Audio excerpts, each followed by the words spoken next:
Skype. And I'm here for Lauren Zavala and Gwen Sheely, who work for me, but they couldn't come, so I'm doing their presentation. I'm also the closing keynote on Friday. And I will not say the same thing today that I'm going to say on Friday, so you can still come Friday morning. Yeah. But I do apologize to David Bull in advance, because a lot of what I am going to share, I shared at University of Southern Queensland when I was there in September as a visiting scholar. So yeah, be sure to ask questions, because you know what I'm talking about. How many of you are from research universities? Okay, great. Good. I'm in good company. So I'm from Michigan State University. We're an R1, a land-grant university. Our neighbors down the street, University of Michigan. Anybody from U of M? Yes, thank you. They're in the library. I raised my hand because I went there, but Oh, okay. Oh, yeah, any Spartans in there? Don't start fighting. Right? We'll fight about that later.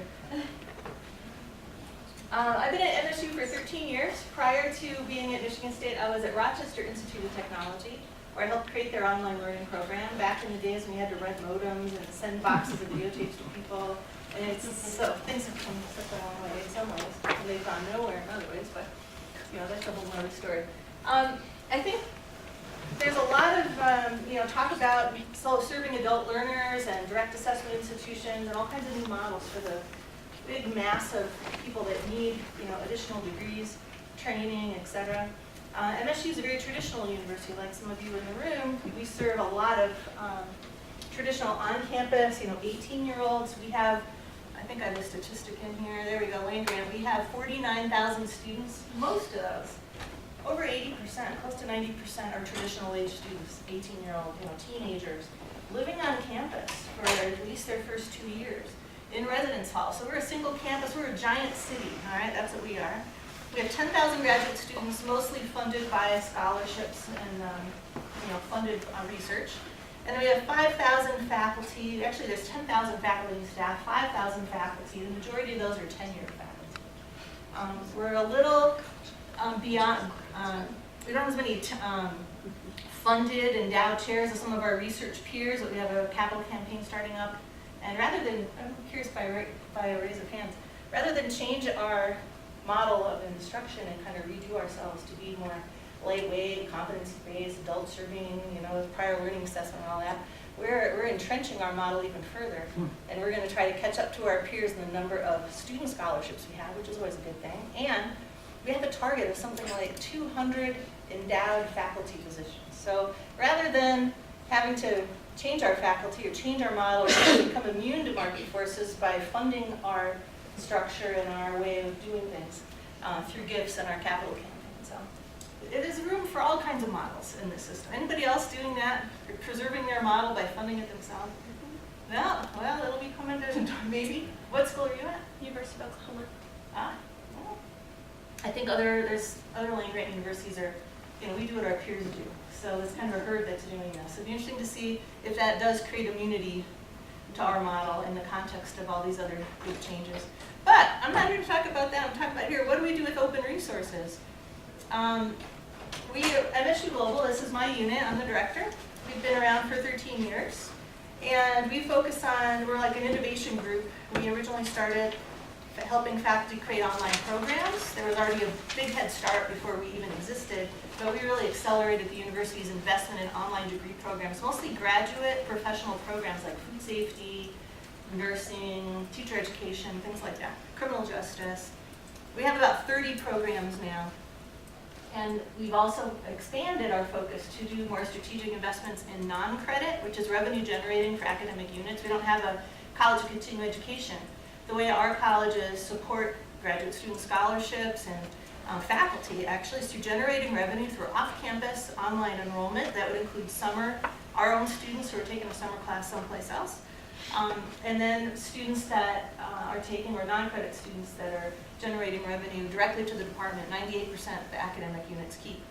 So a lot of them do the things on non-credits. We come up with new models to do that, and then we've been focusing in the last 4 years on knowledge systems, open knowledge systems that provide new models for co-creating, sharing research information. So these are some of our projects. These are all kinds of different things. Can't talk too much about that because I'm going to be talking about that on Friday. We do most of our open things in the context of research projects. MSU is a land grant, and an R1 does a lot not only in the state of Michigan, but especially in countries like Africa, where we have over a 50-year history of doing capacity building in partnership with World Bank and USAID. We do a lot of this. We're an ag school. Food security is a huge thing. We do so many projects. So this is where we've been able to get traction with open educational resources and planting the seed of open educational resources, open education, open data through these research projects. So I'm just going to share a couple of the things that we do. This is a Michigan-based system. This is all proprietary. This is a traditional continuing education type of model. But what we did was we enabled other states to adopt this model through kind of a franchise that we have. And we've started the conversation about opening that up. It hasn't quite gotten the traction that we want. We've also helped create new systems on campus for spreading information, disseminating information. And we look for opportunities to adopt OER principles as a strategy for an online program, a non-credit program, or for a research proposal. So it's not like we're not like U of M, who have made big proclamations. That's not the Spartan way. This is not our character as an institution. We're not going to proclaim that all of our osteopathic medicine curriculum is going to be like openly licensed. It's just not what we do. So my group is as a strategic kind of innovation group working with faculty, looks for like, if you adopted an open strategy for your data, it might really help you build a worldwide collaboration around your data. Or, did you think, as you're doing all this training about gender violence to places in Mexico and Brazil, maybe you should think about openly licensing those things explicitly so that you can invite collaboration and localization and local language and customization of your training materials. And maybe those people can become, if you use the CC by SA, they can become partners and not just translate and localize your material, but actually create a research network with these folks. So we use it as a lever for collaborations like that. This is the model that we use as we're talking about this with faculty, because it's kind of not an everyday thing for faculty. Most faculty talk about. There are some, I would say there are about 20 that faculty and I know out of 5,000 that are openly licensed all their stuff. They openly license their blogs, they use CC BY on their PowerPoints and put them up. But that's a pretty small number. So in the lack of a proclamation coming from the administration or the dean level, it's more of a grassroots thing. And this is our model. We start with research, we build programs on top that generate revenue through tuition or non-credit or off-campus online. And then open resources is kind of a way that we get the reach and the reputation building and collaboration going. We also work with students. I know there's been a couple presentations so far today having to do with leveraging the talents of students to create open educational resources in partnership with faculty as part of their learning experience. And part of an idea that we borrowed a long time ago from U of M was this D-Scribe model, the digital scribe model, which we really like. Now they've mainstreamed more of that in their library. But we took that model and we put it in our context to doing work out in the field in Africa, for example. And we have things going on where students doing research are actually creating open educational materials from their research. Not PowerPoints, not teaching and learning materials per se, but case studies. How many of you have students doing that, creating case studies you can use in a teaching and learning module? There's an idea you could steal. A couple, good. What kinds of things are you doing? I think it's the Hubert Project at the Humphrey School of Public Affairs at the University of Minnesota. Is creating case studies. Where the students are writing? Yeah, the students are putting them together in their public, like cases based on neighborhood work that they're doing and that sort of thing. And those case studies are like tagged and licensed like an OER resource, put somewhere where people can find them? I think so. Don't you think so?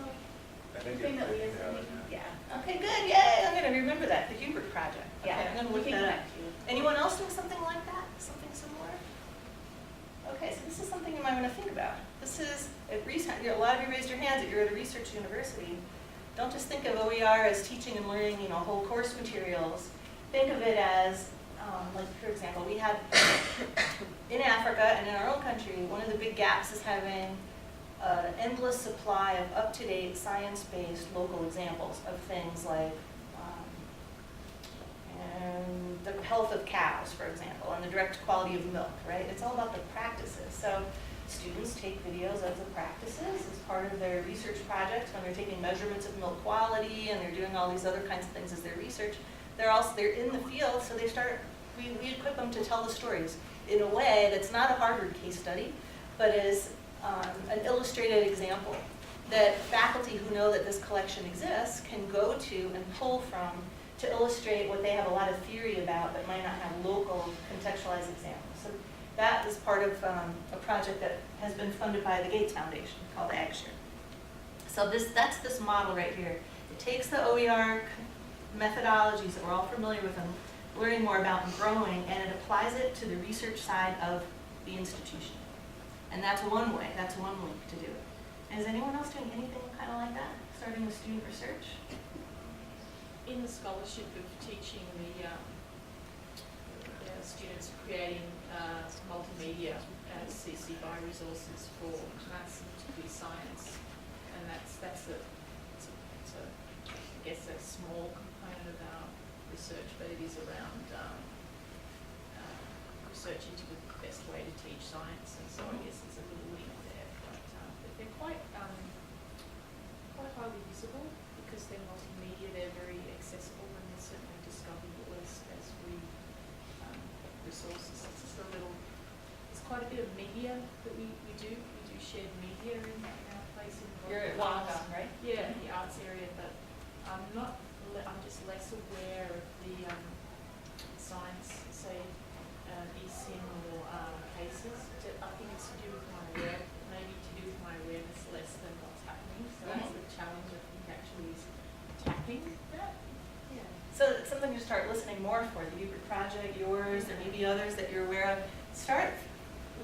Students are such a source of change in our institutions and such a source of innovation. When I was at a conference recently at the Gates Foundation, their annual convening, I had the pleasure of being on a panel talking about institutional innovation. And one of the comments that got some conversation going was, the part of the conversation was about how come universities like MSU don't buy a lot of consulting. We do it on the business side of the house, food service and the city side, but we don't do it on the academic side. But why is that? We're a dinky little slice of the pie. And I said, well, could it be that when we want to solve problems or we want to do something innovative in our teaching and learning or research, we hire students? I mean, graduate students are not just consumers of our programs. They don't just buy from us and get a degree at all. They are co-creators in research universities. They're co-creators of knowledge. They go out and they're the ones out in the field pioneering, finding new observations and bringing it back and sharing it. They have a unique role as innovators in our system, and I think that's one of the reasons that it looks like we're not innovating. We don't buy consulting services on the teaching and learning side of the house. I don't know that. I think it's because we solve it with young people. So there's more that we can think of students doing and more that they can do in their roles. Tomorrow, a colleague of mine is presenting, tomorrow morning I believe it is, on this. You'll see this in the schedule, translational scholars, the translational scholar model. She's going to talk about this thing in depth. We have a grant from USAID called the Global Center for Food Systems Innovation. It's a higher education solutions lab, one of 7, I think, in the country. It's in its second year, and we have 50 students that are hired to not only do research with faculty, desk research or field research, depending on what you're doing, but they're also creating OER on purpose. Now they're just getting started, so if you want to learn about how to do it, what are the barriers to implementation, what do these students need to do, how do you equip them, what skills do they need, and how do they actually do it, right? It's not like they're not busy enough writing a white paper with a faculty member, or we're getting data ready for publishing an article. How do they take on this extra work? So this is the woman who will be here tomorrow, is the leader of this group of 50 who reached out to other students, right? Because these are students, so they've reached out to other scholarly students on campus that are from all over the world, and that are not just on our campus, but are studying all over the world, and they're themselves taking on some of these skills. So we're in the early stages of that, and I think it's an interesting, promising model. What's her name? It's Aisha Razik. Okay, thank you. A-Y-S-H-A, I think. Excuse me, Aisha, if I'm misspelling your name. Once it's in the cell phone, I don't remember it. Aisha Razik. Translational Scholars is the name of the presentation. It might be 2 o'clock tomorrow or something, one of the parallel sessions.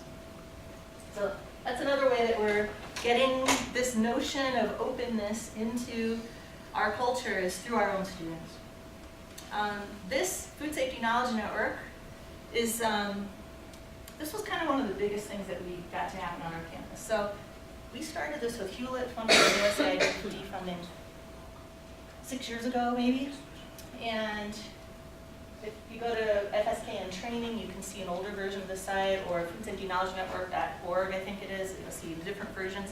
Basically, as our faculty do capacity building around the world in places like India, Cambodia, Vietnam, places in Africa, feed the future kinds of countries, we did a real simple thing. We said, let's build into the research and capacity building project grant a little piece to capture what you're doing, right? So, capture the talk, capture the presentation, digitize the PowerPoints, capture the manuals. And that doesn't capture everything that's going on by any means, but let's see what we can do with it. So that has grown. That's been built into, I'd say, over 20 projects that we've done. And our on-the-ground partners in these different countries have taken these materials with us and translated them. I think they're available in 10 or 11 languages, including Arabic and Mandarin. We've also done this with corporate audiences too. You'll see materials up here from a thing that we did in Coke in China. That's how we got it translated into Mandarin. Basically, it's a repository that's grown over all these years, little incremental at a time, that includes a lot of information that we are upgrading now. We got a little bit of funding to upgrade the repository infrastructure behind it. And what started out as kind of an add-on to traditional capacity building projects has now blossomed into what's called the Global Food Safety Partnership. The seed of this idea, the model here, has grown into a way that the World Bank hopes to make a big impact in their priority countries with food safety. So if you go to my blog at christinegeith.com, today's post is all about this, and it's an invitation to participate, because we want to use everything we know, the best minds and best models of everything open, and apply it to solving food safety problems. That there's bottlenecks in the food safety system in developing countries. There's not enough infrastructure for training. There's not infrastructure for audits and certification. And what is now, maybe there's hundreds of thousands of people worldwide that can go through the current pipeline. We need millions of people every year to get this kind of knowledge. It can make a huge, big impact on the world. So for the first time, the World Bank's partnering with other groups to help solve the problem. So I get to help invite all of you to come and help us solve this problem using open techniques, because I think it's the only way to do it. So this was something that was started out in food science with a couple of faculty, and the content itself has kind of incrementally grown, and then this idea has really started to take root because it's been around for a long time. It keeps getting built in. We keep getting, praise for it from all different partners and stakeholders. And this idea now is moving into other areas. So the person who leads our water research on campus is now looking at, how can I use this kind of model, or can I use this kind of repository? So it has nothing to do with the OER evangelism and the changing in education and all that. That's not what hooks them. What hooks them is they're interested in spreading knowledge and collaborating with others to spread knowledge and to scale up their capacity building that they do as part of the practice side of their research. So that's kind of our secret formula. All right, there's more on the Food Safety Knowledge Network. Let me just see what else is here. This is more on that.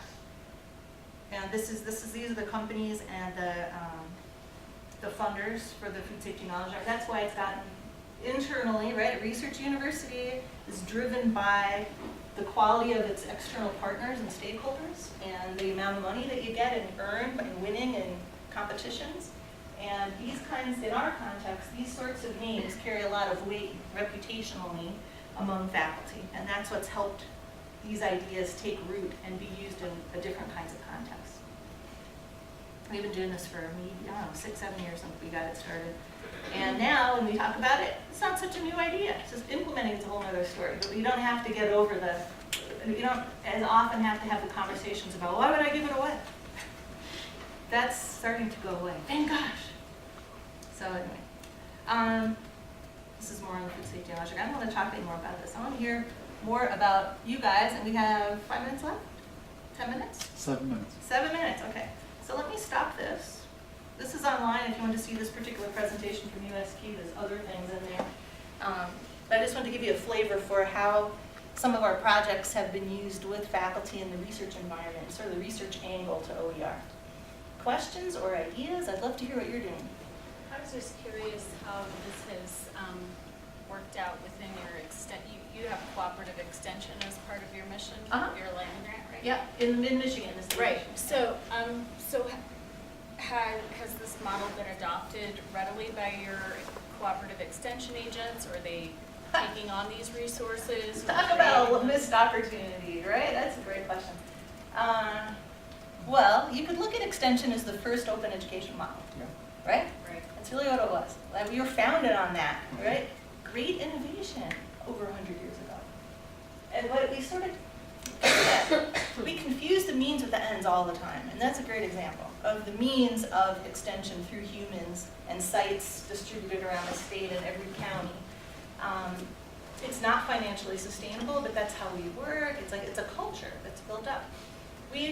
That's the Citizen Planner program that I showed at first that we franchised to a couple other states and other extension groups. Oh man, I would love to make that totally open. It could maybe take off if it's open, but it's so not the culture of the people that do land use planning in extension around the world. The same thing with my first university. We were the first school to actually have intellectual property agreement with e-extension, the federal extension thing that every state extension funds the federal extension by 2% of their budget or something like that. We were the first, an early one. HorseQuest was their first community of practice. We partnered with HorseQuest because we were part of it. We did the e-learning, they did the Ask an Expert stuff. We went to Purina and got co-funding. We, co-licensed content. Well, it turns out, e-extension, maybe they've changed recently because I haven't paid that close attention in the last couple of years. They actually have in place everything they need to openly license all the content on the e-extension website. They have it by default. They built it. They haven't. There's no support for turning it on. There's no political will. There's no vision for turning it on. So I don't know what it takes to have a breakthrough there, but they're so close. So close. Even in our own state, it's just not how people think. They are thinking that they need to charge for everything because they can't be self-sustaining without charging $30 for a workshop, and if they give away the handouts, that's somehow undermining their ability to get $30. And in fact, they're more likely to find 10 customers if they've got a transparently available resource bank, because it's the quality there that speaks to making the right connections, and people think, wow, I don't want to reinvent this wheel, I could do something with that, but clearly the people who made it are the people who should come and wrap facilitation around it. Yeah, but how are they counted? How many workshops did you give and how many people showed up? It's not what impact did you make, with which that's just a means to an ends, right? So it's our own fault, I guess, for not measuring the right something that would actually help them improve their impact, which is what they want, but we count the courses. It's not a bad thing, it's okay. It's just missing an opportunity, and then it'll ripen eventually, and maybe they'll, want to take it on. They're very close, but it'll take some. In our context, it'll take some catalyst, to make a change like that. Other questions, ideas? What have you found worked in your universities for research? Any magic answers that I haven't tried? I would love to try some new angles. Nothing? You just wish me luck? All right. All right. Thank you for your attention today. Appreciate it. Thank you.